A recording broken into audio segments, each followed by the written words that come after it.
Did you know that Brian, played by Fred Savage, and Eric, played by Ben Savage, are brothers in actual life? Also, Fred Savage, at the time of filming this, was on Wonder Years, and Ben Savage went on to be in Boy Meets World. But I'm sure most of you knew that already if you know and watch Little Monsters.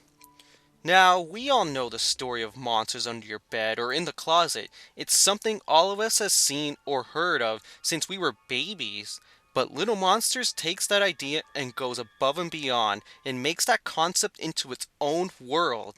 Brian moves into a new town. He's not happy about it, and he has to start fresh. He has trouble making friends, gets into it with the school bully, his parents are always arguing, he gets blamed for doing pranks he didn't construct.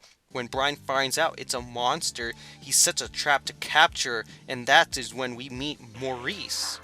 He's a monster who becomes friends with Brian and shows him the monster world under his bed. This is where we learn and see other monsters and that they all just do chaos and have fun. This is one of the reasons why I enjoy this movie a lot. The monsters are not only in existence to scare, they do pranks on all the kids to get in trouble by their parents. We also learn that all the monsters are kids. You wouldn't know that from Maurice until he says his age. How old are you? 11. Whoa, and I ain't getting any prettier. But it's pretty obvious he's played by an adult. I always wondered why that is. When you see how Maurice is, it's kind of obvious he's trying to be like Beetlejuice. I mean, this movie did come out a year after, so it probably was trying to ride the success of that.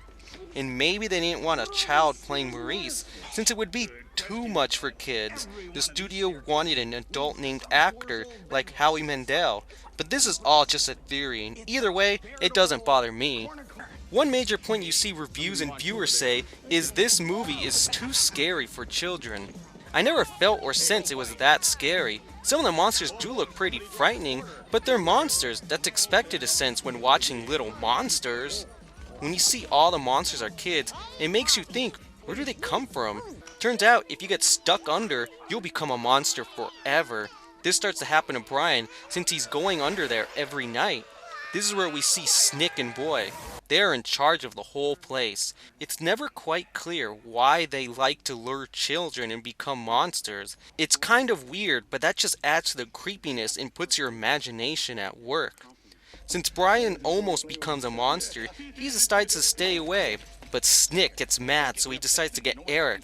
Monsters can't be in the daylight or they disintegrate, so Brian and his friends that he met in the movie get a bunch of lights to destroy Boy. When we first see Boy, he looks like a human, but we quickly learn it's just a costume. Okay, that is actually pretty terrifying. I guess I can see why it would be too scary, but he's the main monster, it has to be pushed up a notch. What's weird is after they shoot all their lights, they leave and come back with more power. You see Boy and Snick just stand there and do nothing. They just saw what they did last time, so why wouldn't they put up a bigger fight? It's like they just purposely take the fall. Then Maurice has this flamethrower and is not affected by it not one bit. It's just a minor flaw, but still it leads to not being consistent. But besides its minor flaws, I still love this movie. It's one of my first movies I ever watched in my childhood, so it stays close to me in memory. We all know about the other movie about monsters and have their own world under beds, closet, which also has a blue monster and has horns also. I never noticed the little similarities, but either way, Little Monsters is a great movie that should be loved more.